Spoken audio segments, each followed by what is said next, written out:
Hey guys, so this is going to be your video over the basics of bone development. Again, let me try to write this without writing like a 5-year-old. So we've got bone development.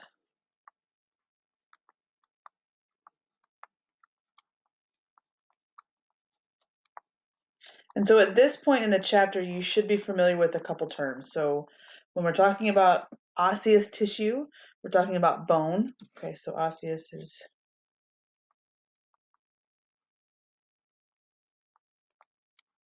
osseous means bone. So we're talking about ossification. Ossification is the process of bone development.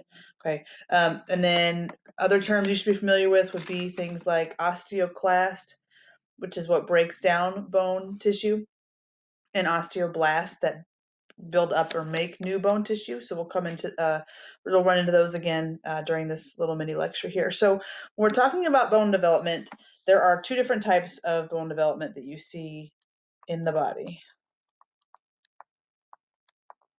Okay, the first one we call intramembranous ossification.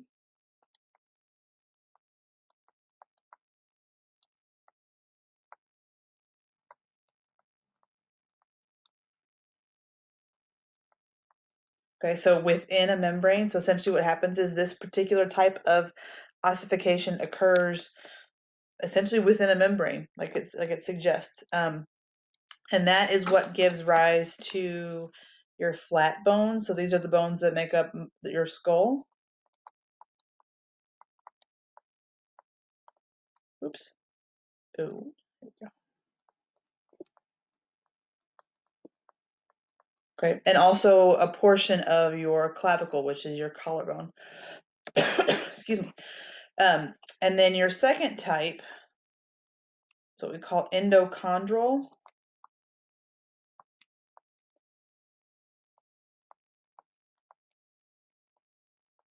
Okay, endo meaning within, chondral meaning cartilage. So this is a type of bone ossification that occurs within cartilage.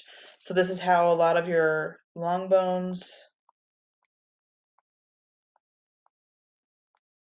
irregular bones, things like that, pretty much any bone that's not considered a flat bone is going to develop in this endochondral fashion. So we'll go over both of these, and I'm going to do that by going to the figures that are in your textbook, because I think they do a pretty good job of showing each of the steps. So I'm going to hop over to my Google Slides real quick. So this is the figure that is in your book. It's figure 7.7. It is actually on page, what page is that? On page 210 in your textbook if you are looking at either a physical copy or the copy online. And these are essentially the 4 steps of intramembranous ossification. So again, within a membrane. So the first step, actually before I even get into that, all of your bone tissue comes from the mesoderm. So the mesoderm is one of 3 layers of development tissue that essentially occur within a developing embryo. So you have the just had a brain fart. The endoderm, the ectoderm, and the mesoderm. So the mesoderm is what gives rise to your muscles and your bones and things like that.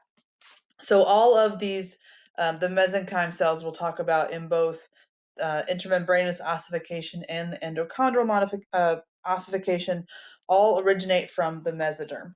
So your mesenchyme cells, which are, let me grab my mouse again, in this first picture here, they're kind of these long-shaped, fusiform shaped cells. These mesenchymal cells, again, originate in the mesoderm of a developing embryo. Okay, they are going to essentially form a sheet. Okay, this being one sheet right here. This whole thing right here is one sheet. I think if I click on, oh, let's do this. And then I'll make it blue. So this would be essentially one kind of sheet right here. Okay, so this particular sheet is filled with mesenchymal cells, and the mesenchyme is kind of the stuff that the mesenchymal cells make. It's a matrix, it's a whole bunch of different things mixed together. So this sheet is going to be permeated with blood vessels. So again, here is one blood vessel, this is another blood vessel, here's another blood vessel. So these blood vessels help to get a lot of the cells that are needed for bone development to that particular tissue membrane that has been created. Okay, so these mesenchyme cells give rise to the osteoblast. So again, osteoblast, osteo meaning bone. Oops, I did not mean to mark that out. Let me get the eraser here. Osteo meaning bone, blast meaning to create. Okay, so osteoblasts are essentially arise from the mesenchymal cells. And these essentially are going to line up around the blood vessels. Okay, so what's going to happen then, these osteoblasts are going to lay down what they refer to as pre-bone tissue. It's a collagen-based tissue. Okay, so that's going to get laid down, and that is this osteoid tissue that I talk about here in the light blue. So this osteoid tissue is a collagen-based tissue that is laid down by those osteoblasts, and that's kind of the pre-bone tissue. That's where the bone that we think of as bone is going to start being created. So after that occurs, okay, we've essentially surrounded these blood vessels with osteoblasts and the osteoid tissue. Then we can start having calcium and other minerals come in through the blood, okay, and they are going to crystallize on the collagen fibers that are within this pre-bone osteoid tissue here. So that's going to be your calcium and other minerals, okay, and then what's going to happen is this crystallization is going to trap the osteoblasts. Okay, so again, these osteoblasts are kind of these squarish round cells that are between the osteoid tissue and the blood vessels. That's going to trap those osteoblasts in the matrix that's being created by the crystallization on these collagen type cells, and then they become osteocytes. Okay, so the osteocyte are these cells that are actually going to break down bone tissue so the osteoblast can lay down new bone tissue. Okay, and this is going to form over and over again. This process is going to form that middle spongy layer of the flat bone. So if you remember from earlier in your reading, the flat bone is going to have essentially a layer of compact bone, then it's going to have a layer of spongy bone kind of in the middle, and then another layer of compact bone on the outside. So that spongy bone is sandwiched between two layers of compact bone. So it makes it strong, but also very light.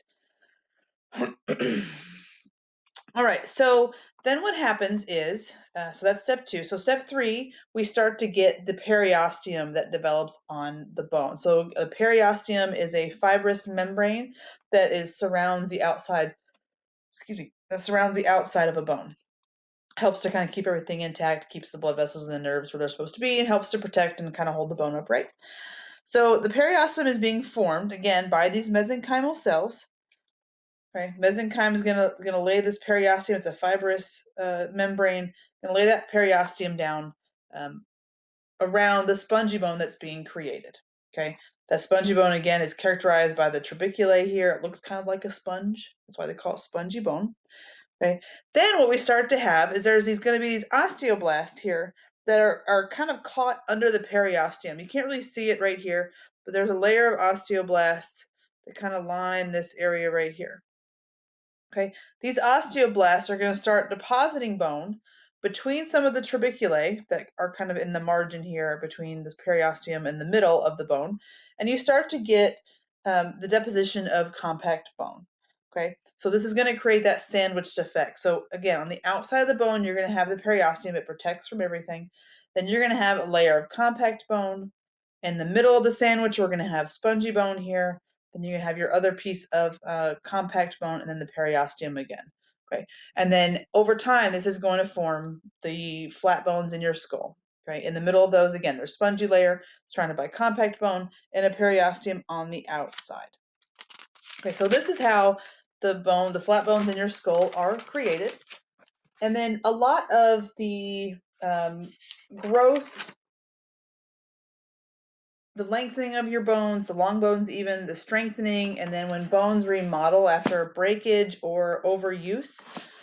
They talk about Wolff's Law later in the chapter, and essentially what that means is the bone is going to remodel based on where the stressors are from what activity you're doing. So a swimmer's bones are going to look different than a gymnast's bones, or somebody who doesn't do a lot of activity. It's going to be a little bit different. And so this remodeling to help strengthen bones for whatever activity that bone, that limb or the muscles do over and over again, that's going to occur through intermembranous ossification, so that remodeling. All right, so, oops, hold on. So the other type of, oh, this is what it looks like. Let me erase these lines. I thought it would go away. Eraser.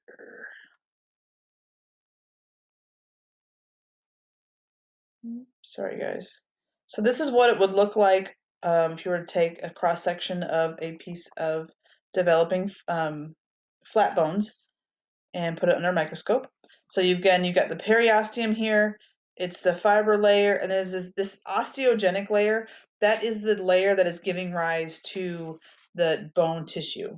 Okay. Then you have the osteoid tissue. So this is the new bone. That's the pre-bone that kind of lays down right here. Oops, right here. Then you have the actual compact bone with some osteoblasts that are kind of within it, and then you've got your spongy bone here in the middle. So that's kind of what it would look like under a microscope. Now, oh my gosh, arrow. I'm gonna just go to the next. Oh my gosh. Sorry, guys. I don't know why it's not working. Okay, so the other type of bone development in your body. So in long bones, so this particular one is one of the carpal bones in your hand, but the bones in your arms, legs, most of the bones in your body are going to develop in this way. This is called endochondral ossification. So endo meaning within, chondrial meaning cartilage. So this is going to happen within the cartilage. Okay. So when a baby first starts to develop, a fetus starts to develop from an embryo, you have kind of these bone-shaped cartilage chunks within the body. Okay. So it's all hyaline cartilage surrounded by a layer that we're calling the perichondrium. Okay. So this perichondrium is essentially the cartilage version of the periosteum, and it's going to give rise to new cartilage cells, and it's going to help with making that the cartilage bone shaped chunk bigger and longer before it starts actually developing into bone. Okay, so that hyaline cartilage is developed from, again, those mesenchyme cells, same as with the intramembranous ossification. And really the first signs of development or ossification in this method is is right here in the center, what we call in the diaphysis, the shaft of the bone. Okay, so we have a couple things that are happening when what we call the primary ossification center begins to show up. So the perichondrium is going to actually begin producing osteoblasts and stop producing the chondrocytes. Okay, so again, the perichondrium here is going to eventually turn into this periosteum that's going to give rise to these cells. Okay, we have what we call the bone collar that is forming. So it's essentially runs the length of the bone, helps to give it some shape and support. And then the perichondrium, we now start to consider the periosteum because it no longer makes chondrocytes, the cells that give rise to cartilage. It's going to actually make osteoblasts, and that's why it's called the periosteum now. And so in the middle, what we start to have are these chondrocytes here that get big and they start to get smaller, and essentially they're dying. Okay, so as they die, the space that they once took up now merges into one single cavity. Okay, and you start to see this cavity form here in the third picture in the model. Okay, while that's happening, okay, you start to get vessels that penetrate into the center. Okay, with that penetration into the center of the bone, we start to see the arrival of osteoclasts. Osteoclasts are the cells that break down bone, and they're going to start to digest some of the bone tissue that has started to be laid down here in the middle, and that's going to make what we call the primary marrow cavity. Primary being it's the first one that is created. Same with the primary ossification center. So the osteoclasts start to digest some of that bone tissue, right? And then we also have the osteoblasts that are thickening the wall of the cavity. Okay, so it's thickening what was the bone collar to make it thicker. And then you have osteoclasts here in the middle that are starting to create this cavity, which will then at some point become filled with marrow, either yellow or red, depending on where it is in the body.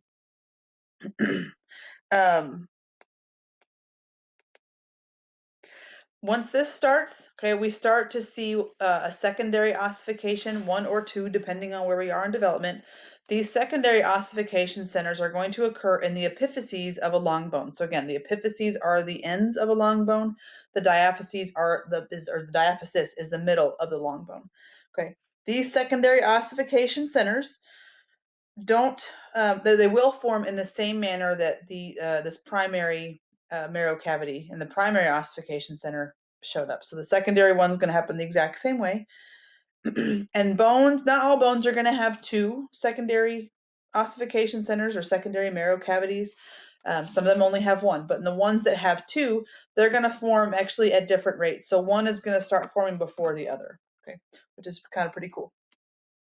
So over time, so this number 4 right here is what the bone is going to look like in a baby at the time of birth. Okay, and then as they progress into adolescence and adulthood, it's going to start to look more like 5 and 6. Sorry, my dog is trying to cuddle with me on the bed. So once the baby is born, you get these this metaphysis area here, the middle part between the diaphysis and the epiphyses, and that is going to actually form into the epiphyseal plate, or what we refer to in layman's terms as the growth plate. So the growth of the long bones is going to happen here and eventually down here as well. Okay, so the next part of the chapter, which I can show you really quick, explains kind of the zones of the epiphyseal plate to kind of show how bones grow and get longer. Okay, but this part will last into adulthood. And one of the ways that they age bones in at crime scenes and things, if you find a set of bones, what they'll do is they will look for how big or small or non-existent the epiphyseal line is. So the epiphyseal line will close up usually in their 20s, definitely by the time they're 30. Okay, so this is much more pronounced in kids than in adults. Okay, and I will show this to you real quick. Let me get to the right thing here. Boop, boop. Okay, so in the epiphyseal line, what they call the metaphysis here, there's a couple different zones. So zone 1 is going to be towards the middle or the blue part here, and then zone 5 is going to be actually closer to the mature bone tissue. Okay, so in zone 5 you have the zone of bone deposition. So this is where new bone cells are going to be laid down. The osteoblasts are working really hard. Okay, just inside of that you're going to have the zone of calcification. Okay, and then the zone of cell hypertrophy. So mitosis is going to stop, and then so on and so forth. But essentially, what it is that the growth, the new cells are going to come in the middle, and as those cells get to the outside, they're going to become mature bone cells. Okay. Yeah, so you kind of see on here, this is mature bone tissue. You can see the osteoblasts and osteocytes, and then you start to see bone marrow show up. And essentially, this is going to be the cartilage that is the precursor to the bone that it will one day become. Okay, so it's not that, I think I misspoke. It's not that these cells are going to migrate down to this zone of bone deposition. These zones will actually migrate. Oops, will actually migrate up this way, and eventually it will close off. This whole line will close. Okay. Again, if you guys have any questions about this, please send me an email. Let me know.